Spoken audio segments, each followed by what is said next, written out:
khusus untuk Pasar Barat ini agak unik karena ini baru satu kali kita adakan pembesaran ikan dengan sistem bioflok yang tidak memakan tempat terlalu luas ya, tapi kalau dikelola dengan baik hasilnya maksimal.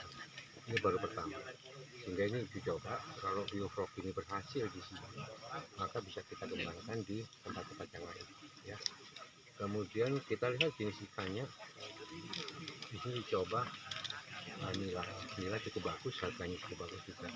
Tapi juga dicoba ikan mas dan nanti ikan patin.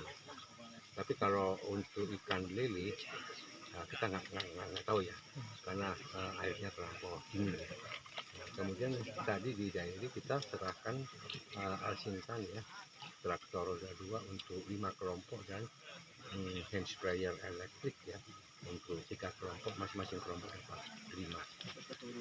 Kemudian sekaligus di sini konsolidasi ya dengan teman-teman DPD Takpak Barat yang baru selesai melakukan penjaringan caleg dan psikotek caleg, sekaligus ngecek konsolidasi ketua Sony Berutu 2024. Kita akan konsolidasi jalan terus begitu, dan kita berjuang betul untuk bisa PD Perjuangan nomor 1 siap merdeka. Terkait partai Pak, ini kan kepengurusan PDIP ya. Pak Barat kan ini masih baru Pak ya, kira-kira apa program sama target ya untuk 2020? Jadi ini PD Perjuangan ini baru melakukan reorganisasi ya di kepengurusan DPC dan mempercayakan pada Pak Sony Berutu. Maka tadi saya sampaikan tugas utamanya konsolidasi ya, internal terlebih dahulu supaya mantap ya, pembentukan PAC, ranting, dan kemudian menggerakkan mesin partai untuk turun ke bawah dengan melakukan pemetaan, termasuk juga pemetaan atas persoalan-persoalan yang dihadapi rakyat, sehingga kita bisa memberikan solusi atas berbagai macam persoalan-persoalan mendasar yang dihadapi di Papan Barat. Karena potensi Papan Barat itu luar biasa ya, hanya kondisi geografisnya memang agak susah dijangkau, tapi ini potensi luar biasa. Ini bisa kalau dikelola dengan baik, ini bisa menjadi masa depan ya bagi Sumatera Utara yang sangat subur, sangat baik. Itu yang kemudian langkah selanjutnya dari program dari Sony Berutu itu sekarang menata membangun SDM yang baik serta menggalang tokoh-tokoh yang baik.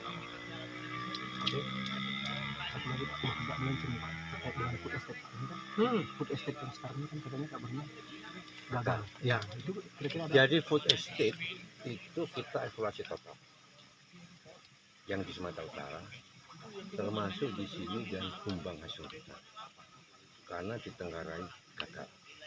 Kegagalannya ini apa penyebabnya?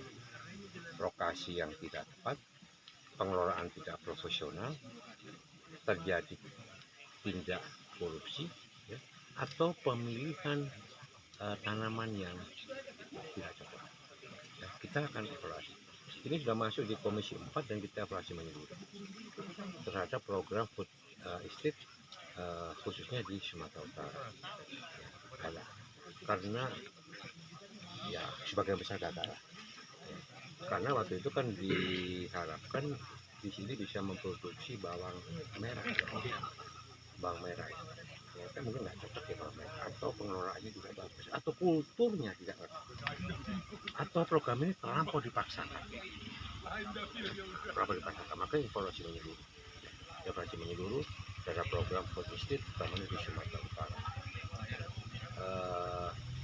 Hasil evaluasi ini nanti akan kita sampaikan kepada pemerintah, utamanya di Kementerian Pertanian ya,